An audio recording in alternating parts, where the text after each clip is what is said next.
Análise de Corinthians 2, Remo 0 pelo segundo jogo da terceira fase da Copa do Brasil. Meu nome é Thiago, seja bem-vindo aqui ao canal. O Corinthians entra no jogo numa base de um 4-2-3-1, time que se defende dessa mesma forma, nesse 4-2-3-1, porque o Corinthians faz uma marcação individual na saída de bola do Remo. Então você vê aqui que o Yuri Alberto fica entre os zagueiros, tanto o Roger Guedes quanto o Adson pegam os laterais, e os três meias do Corinthians, o Juliano, Rony e Fausto Vera, pegam os três meias do Remo, né? Então, 4-2-3-1 por conta da marcação individual que se encaixa exatamente ali no time do Remo, né? Ofensivamente, sobe Adson e Roger Guedes e Fagner e o Fábio Santos sobem na linha dos meias. Então, esse é basicamente a base do time do Corinthians. E aí, a partir disso aqui, você tem algumas movimentações que acontecem durante o jogo, principalmente no primeiro tempo, né? No segundo tempo muda um pouco, a gente vai chegar lá. Mas, por exemplo, no primeiro tempo, o Juliano é um cara que se movimenta aqui, flutua pelo meio campo, e, em alguns momentos, o Fausto também. Na medida que o Corinthians vai subindo para o ataque, o Fausto sai dessa linha aqui do Rony e começa a sair para jogar também, fica flutuando junto com o Juliano, né? E os dois, o detalhe é que eu pelo menos não vi um padrão de posicionamento. Os dois estão em vários lugares ali, eles ficam trocando de posição, não tem lugar fixo, não tem lado fixo os dois, né?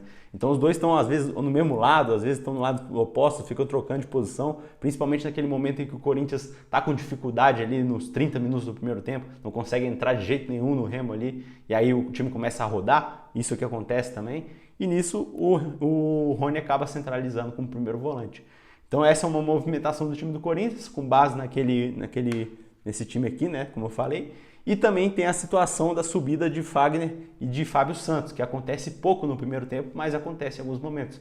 E aí o Roger Guedes cai para o meio para o Fagner subir, as poucas vezes que ele sobe, e o Fagner sobe pelo meio, porque ele deixa o Adson lá na ponta. E aí, claro que tem alguns momentos lá que o Adson cai para o meio e o Fagner sobe pela ponta. Mas a base é realmente essa, o Fábio Santos pela ponta e o Fagner pelo meio. E esse é o time ofensivo do Corinthians durante o primeiro tempo, né? Que aí no segundo tempo isso vem a mudar também, a gente vai chegar lá. O Remo, cara, é um 4-3-3, time que se defende com a descida dos dois pontas, formando um 4-1-4-1. E aí, ofensivamente, né, os dois sobem também, nas poucas vezes que o Remo conseguiu atacar de forma organizada, ele sobe também nesse 4-3-3 e quando dá tempo, os dois pontas caem para o meio para a subida dos dois laterais. E aí, mais ou menos, esse é o time ofensivo do Remo. Só que não funciona muito, né? Porque na maioria das vezes o Corinthians toma a bola e contra-ataca, já vai para o ataque mais uma vez. Então o Remo passa o jogo inteiro se defendendo muito bem, diga-se de passagem, né? Como se diz o Neto, no 4-1-4-1, né? Então esse é o time aqui muito eficaz do Remo durante o jogo, fora o início e o fim do jogo, quando ele toma os dois gols, né? Enfim, esse é o time do Remo no jogo. Primeiro tempo, cara, é um primeiro tempo assim que nos primeiros 5 minutos o Corinthians começa um absurdo, né, pressionando e tal, cria 2 chances de gol e faz um gol. Com 1 minuto ali sai o golaço do Adson, né, jogada individual, chuto colocado, 1-0 Corinthians. E logo em seguida o Roger Guedes bota a bola na trave de cabeça, né, então, no travessão. Então quase que o Corinthians já faz um 0-0 no agregado aí com 4 minutos de primeiro tempo. A partir daqui o Corinthians ainda tem mais 10 minutos assim, de pressão, só que ele não cria mais nada. E a partir dos 15 minutos ali o jogo meio que esfria, fica mais morno, o jogo acalma, o Corinthians ainda tem a posse de bola, só que é inofensivo e o Remo se defende muito bem, cara, muito bem, durante quase o jogo inteiro, né? Nesse momento aqui o Fausto ainda tem aquela porrada de longe, que a bola passa raspando a trave, essa é a última chance do Corinthians no primeiro tempo. E aqui, por volta dos 30, 35 do primeiro tempo ali, o Corinthians começa a fazer aquela movimentação toda. O Adson e o Roger Guedes começam a trocar de posição entre eles, o Juliano e o Fausto também trocam posição entre eles. É aquele momento em que o Corinthians está com dificuldade de entrar na zaga e aí começa a se movimentar para tentar fazer alguma coisa diferente, né? Então começa a ter essa movimentação. E aí, nesse fim de primeiro tempo, o Remo ainda tem uma chance ali, que é aquele lance da caneta do Muriqui no Juliano, se eu não me engano. E aí o Pablo Vitor aqui, né, o Pedro Vitor acaba chutando para fora ali, em vez de tocar pro Muriqui. E assim termina o primeiro tempo, né? 3-1 em chances de gol no primeiro tempo, com o Corinthians sendo muito melhor do que o Remo ofensivamente, né? Fez um gol, 1-0 Corinthians no primeiro tempo. Intervalo do jogo, só para te lembrar de se inscrever no canal e curtir o vídeo, que é importante, tá? Segundo tempo. O Corinthians faz 2 mudanças. sai Fábio Santos para a entrada aqui do Bidu e também sai o Juliano para a entrada do Matheus Araújo. E para esse segundo tempo o Corinthians muda um pouco, cara. Por quê? Pro segundo tempo, eu não sei porquê, o Fausto deixa de fazer essa movimentação que ele fazia no primeiro tempo. O Fausto fica majoritariamente o jogo inteiro no segundo tempo aqui ao lado do Rony, né? E posteriormente do Maicon também. Enquanto isso, o Matheus Araújo ele entra muito mais caindo pela direita, jogando muito mais com o Adson aqui e o Yuri Alberto, não cai tanto aqui pela esquerda, né? E tem a subida do Bidu, porque o Bidu entra justamente para subir mais que o Fábio Santos, né? Então o Roger Guedes cai para o meio e o Bidu acaba subindo. Claro que também tem momentos que o Roger fica pela ponta e o Bidu cai pelo meio, mas eu acho que a regra é mais ou menos essa aqui mesmo, né? Com o Roger Guedes pelo meio. E esse é o time que começa o segundo tempo do Corinthians, com o Fagner também subindo pelo meio, né? Deixando o Adson sozinho lá pela ponta. O segundo tempo começa, os primeiros 15 minutos ali o Corinthians ainda é melhor, só que não consegue criar tantas chances, né? Cria só uma chance de gol ali com o Yuri Alberto de cabeça para fora. E a partir dos 15 minutos, volta o Corinthians a tocar a bola, o Remo a se defender muito bem e nada acontece durante o jogo inteiro, cara.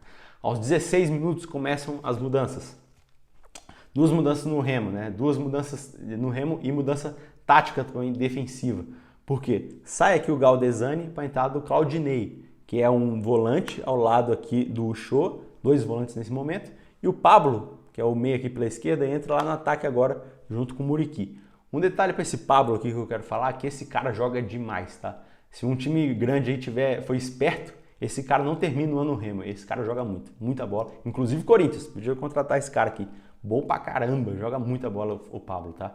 E aí, a partir aqui então dos 16 minutos, o Remo é um 4-4-2 defensivo que flerta com uma linha de 6, né? Porque os dois pontas aqui começam a cair para marcar a subida aqui do Fábio Santos e do Adson. Então, do Bidu e do Adson, né? Então, mais ou menos fica flertando com a linha de 6 aqui atrás, né? 4-4-2 dessa forma aqui, o Remo a partir dos 16. 17 minutos, sai Rony para a entrada do Maicon. 25 minutos, sai aqui o Franco, ponta direita para a entrada do Diego Tavares. Também aos 25 minutos, sai aqui o Bruno Mendes, machucado para a entrada do Murilo. 31 minutos, nada acontecendo no jogo, sai o Adson para a entrada do Paulinho. E o Paulinho entra de centroavante na posição do Yuri Alberto, e o Yuri Alberto vai lá para a ponta direita, né? 38 minutos, nada acontecendo, mudança no Remo e mudança tática também. Porque sai o Pablo para a entrada do Diego Ivo, que é mais um zagueiro. Ou seja, 3 zagueiros agora, mais 2 laterais, linha de 5 aqui atrás. E também sai o Lucas Mendes, que é o lateral direito, para a entrada do Paulinho. Esse Paulinho entra aqui com um meia pela direita, na posição aqui do Diego Tavares, e o Diego Tavares volta aqui para ser o lateral. Então o Remo a partir de agora é um 5-4-1 que contra-ataca com a subida do Jean Dias aqui pela esquerda, né? E o Jean Silva e o Diego Tavares aqui pela outra direita, né? Então o lateral sobe pela direita e o ponta sobe pela esquerda, mais ou menos esse é o contra-ataque do Remo nesse momento, né? Só que aqui, para os 40 minutos do segundo tempo, a tática vai pro caralho, né? Porque o Gil vira atacante nesse momento, o time todo vai para dentro da área, cruzamento na área até sair o gol, né? E o Remo também. Os 3 volantes aqui entram para a área também, só fica fora da área os 2 atacantes, o Muriqui e o Jean Silva, né? É basicamente esse o jogo a partir aqui dos 40 minutos. E aí, nesse fim de jogo, tanto o Remo quanto o Corinthians tem 2 chances de gol, né? O Remo tem 2 contra-ataques ali com o Jean Silva aqui, um chute de longe e um chute colocado para fora. E o Corinthians tem 2 chances, uma com o Yuri Alberto, de cabeça ali, que o goleiro faz uma defesaça, e o gol do Roger Guedes aos 48 para fazer 2-0 no cruzamento do Fagner, né? E assim termina o jogo. 2-0 Corinthians. O Corinthians teve 6 chances de gol, fez 2 gols. O Remo teve 3, nenhum gol. 2-0. Pênaltis, né? 2-2 no agregado. No pênalti, cara, o Remo bateu... Vamos reorganizar aqui, né? O Remo bateram 5 jogadores, né? Ícaro bateu o zagueiro, fez o gol. Leonan, lateral esquerdo, perdeu, o Cássio fez a defesa. Uchoa, primeiro volante, acertou. Muriqui bateu e acertou. E o Claudinei, volante que entrou no segundo tempo, também acertou, né? O Corinthians também bateu 5. Yuri Alberto bateu e acertou. Maicon bateu e acertou. Fausto, Bidu e Roger Guedes bateram. E assim terminou o jogo, Corinthians classificado para as oitavas de final. Se você chegou até aqui, se inscreva no canal para não perder as próximas análises do Corinthians, futebol brasileiro. de europeu também. E curte o vídeo, que você me ajuda demais aqui no seu canal. Beleza? Tamo junto. Valeu!